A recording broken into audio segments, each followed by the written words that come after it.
Hello and welcome. Today I'm going to make for you all a Peera, a rice Peera recipe, and this is the first time I'm going to make it. I actually asked my aunt how it's done because I wasn't too sure, and this is what she told me, so I'm going to try to recreate it for you all, so you're actually going to learn together with me as I try it for the first time. And for this recipe I have here half a cup of sugar. Well, let me just go through the list of ingredients and I'll list it down below for you all. So we have sugar, condensed milk, water, elychee or ground cardamom, some full cream milk. You can use full cream or you can use skimmed milk as long as it's powdered, ginger, and some rice flour. So let's get started on putting this together.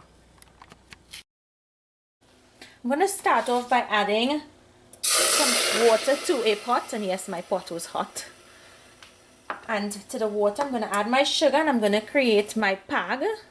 And I'm going to let this cook until that sugar dissolves and the pag starts to thicken up and get sticky. And then we'll finish up our pag.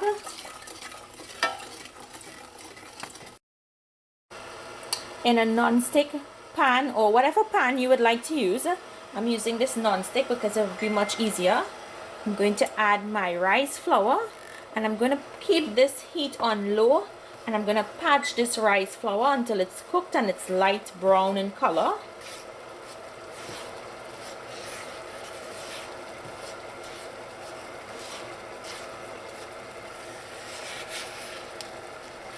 You want to keep turning it because if you don't, the rice flour at the bottom, it's going to start to burn and you don't want that. So you have to keep turning it. So you have to stand here and just keep turning it. I know it's tedious, but you have to.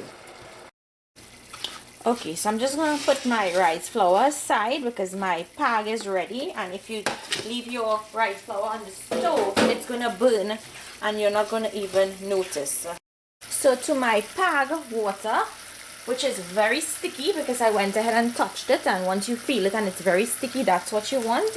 You add in your condensed milk. Just give it a mix, and your ginger,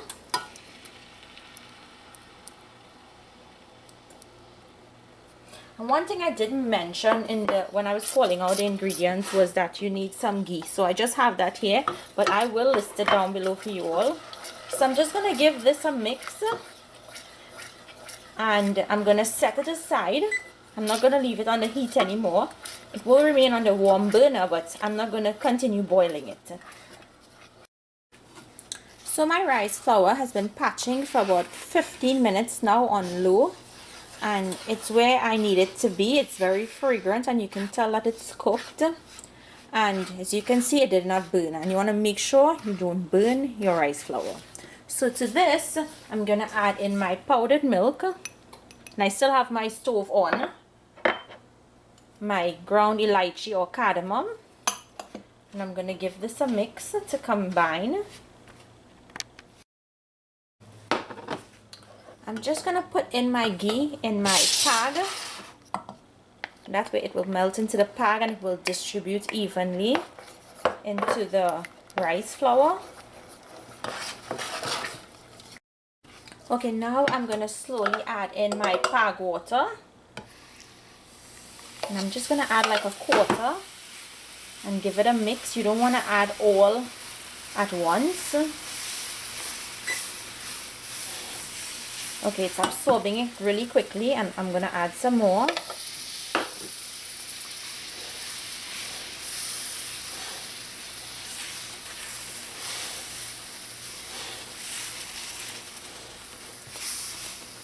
It smells like fudge in here for some reason. I don't know why. Okay, I'm just going to put in the rest because it seems like it needs all of it. I hate to run out of pag water.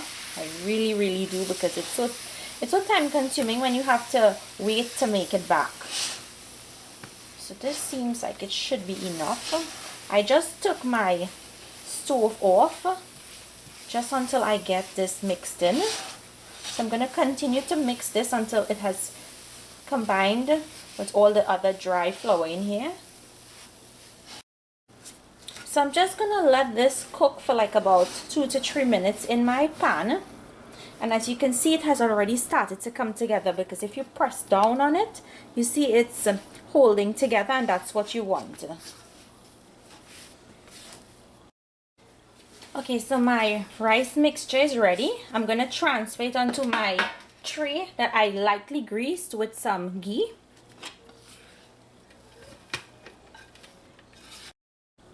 Okay, so I'm putting some ghee on my fingertips to help me smoothen this out. And you want to be very careful because this is very hot. I'm accustomed with touching like roti and all those things when I cook. So I'm accustomed with the hotness from food. So you want to be careful when you're doing it.